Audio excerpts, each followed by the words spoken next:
예수님께서는 놀라운 권세를 가지셨습니다. 병을 고치는 권세, 귀신을 내쫓는 권세, 부정한 자를 깨끗게 하시는 권세, 심지어 죄를 사하시는 권세까지 갖고 계십니다. 그런 권세를 가지신 분이 이 땅에 오셨습니다. 하나님께서 이 땅에 오셨다는 말이죠. 그리고 우리를 부르셨습니다. 우리는 그 권세 아래 굴복하여 주님을 받아들이고 주님의 백성이 되었습니다. 그런 우리를 신자라 이렇게 부릅니다. 신자가 된 사람들은 자신의 삶이 이전과 다르기를 원합니다. 그리고 달라야 한다고 생각합니다. 이전에는 죄인이었다면 이제는 의인이 되어야 한다고 생각하죠. 하지만 우리는 사실 의인이 아닙니다. 하나님께서 우리를 의롭다고 인정해 주셨을 뿐이지 실제적으로 우리가 의롭냐 하면 결코 그렇지 않습니다. 또 의인이 될 가능성이 있냐라고 했을 때 그런 가능성도 없습니다.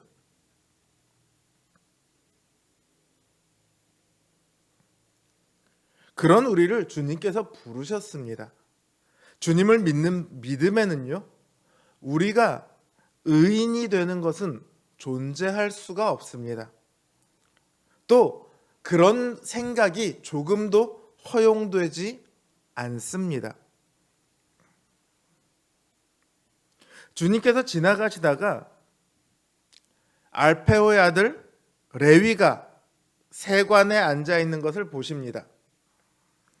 이 레위가 누구냐 하면 마태복음의 저자인 마태입니다. 이 당시 세리하면 우리 일제강점기 때로 따지면 악질 친일파 이 정도로 생각하시면 될 거예요. 유대인들이 얼마나 세리를 미워했겠습니까?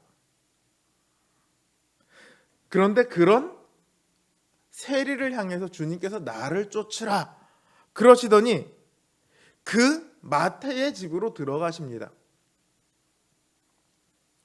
세리의 집이에요. 세리더러 쫓으라고 그랬더니 마태만 쫓아왔겠습니까? 아니요. 다른 세리들도 이게 무슨 일인가 하고 같이 우르르 쫓아옵니다. 세리들만 쫓아온 것이 아니라 죄인들도 그 자리에 함께 쫓아왔습니다.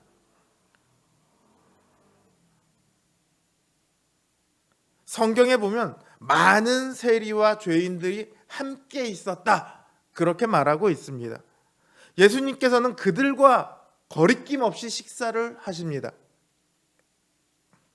그러자 바리새인들과 서기관들이 예수님을 비난하기 시작합니다. 어째서 죄인과 세리들과 함께 식사를 하냐는 것이죠. 의인은 죄인과 함께 멍에를 매지 않아야 합니다. 함께 자리를 같이 하지도 말아야 합니다. 그런데 주님께서는 같이 앉으셔서 식사를 하십니다.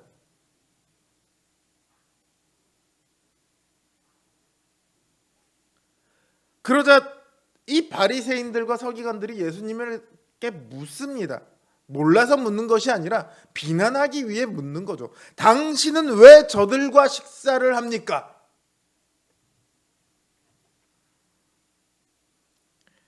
이것은 매우 어리석은 질문입니다. 왜냐하면 이미 주님께서 죄를 사하시는 권세를 갖고 계시다는 것이 드러났기 때문입니다. 바로 이 앞단락에 있는 중풍병자를 고치실 때 내 죄를 사하였노라 그러시면서 자신에게 죄를 사하는 권세가 있음을 보이기 위해서 그 말씀을 하셨다고 그렇게 주님께서 말씀하셨습니다. 주님께서 죄를 사하시는 권세를 갖고 계십니다. 그렇다면 주님께서 죄인과 함께하는 것은 아무런 문제가 되지 않습니다. 그 죄를 사하면 그만인데요. 주님께서는 오히려 그들을 찾으러 오셨습니다. 주님은 의인들을 부르러 오신 것이 아닙니다. 의인에게는 주님이 필요가 없습니다. 의인에게는 죄사함이 필요가 없기 때문입니다.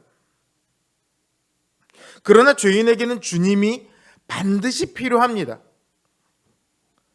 죄인들의 그 죄의 문제를 해결해 주실 수 있는 분이 오직 주님밖에 없기 때문입니다. 그런데 바리새인들이 왜 주님을 책망합니까? 자신들은 의인이라고 생각하거든요. 그들은 의인의 자리에 앉아서 죄인들과 세리들과 또 그들과 함께하는 예수님을 비난하기에 바쁩니다. 정죄하기에 바쁩니다. 하지만 정작 그들 자신도 사실은 결코 의인이 아닙니다. 의인이라고 착각하고 있을 뿐이죠. 오늘날 신자들도요, 이 비슷한 착각을 얼마든지 할 수 있습니다. 신자라는 이유로 불신자들을 정죄하는 자리에 얼마든지 설 수 있습니다.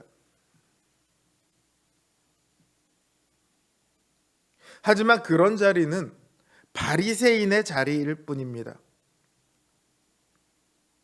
우리가 있어야 할 자리는 주님의 곁입니다. 그리고 그 자리는 죄인들의 자리입니다. 우리가 죄인의 자리에서 벗어나는 순간 우리는 주님을 잊게 되어 있습니다. 더 이상 주님이 필요가 없다고 생각하니까요. 의인에게는 주님이 필요가 없다니까요. 그러니까 내가 의인이라고 착각하는 순간 더 이상 주님을 필요로 하지 않습니다. 우리가 죄인의 자리에 선다는 것은 또한 죄인의 곁에 선다는 말입니다. 주님께서 죄인들과 함께 식사하셨던 것처럼 우리도 그들, 곧 죄인이 있는 곳에 서야 합니다. 물론 그들처럼 죄인처럼 살아가라는 말이 아닙니다. 죄를 즐거워하라는 말이 아닙니다. 주님께서 우리에게 바라시는 삶은 당연히 죄인의 삶은 아닙니다. 그렇다고 해서 의인의 삶이냐? 그렇지도 않습니다. 주님께서 우리에게 바라시는 삶은 우리가 의로운 삶이 아니라 사랑을 행하는 삶입니다. 그게 주님께서 우리에게 주신 유일한 계명입니다. 같은 교회의 지체들뿐만 아니라 교회 밖에 있는 죄인들도 우리가 사랑을 해야 할 대상입니다. 우리가 사랑의 눈으로 그들을 바라보아야 합니다. 그들은 우리가 비난하고 정죄할 수 있는 그런 존재들이 결코 아닙니다. 바라기는 우리의 삶이 주님의 사랑으로 가득하기를 바랍니다.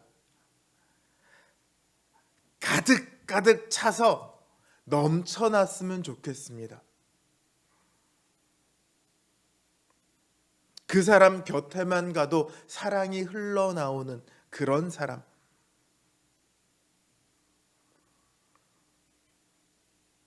주님의 사랑으로 사람들을 바라보고 주님의 사랑으로 대하고 사랑으로 섬길 줄 아는 저와 여러분이 되시길 주님의 이름으로 기원합니다.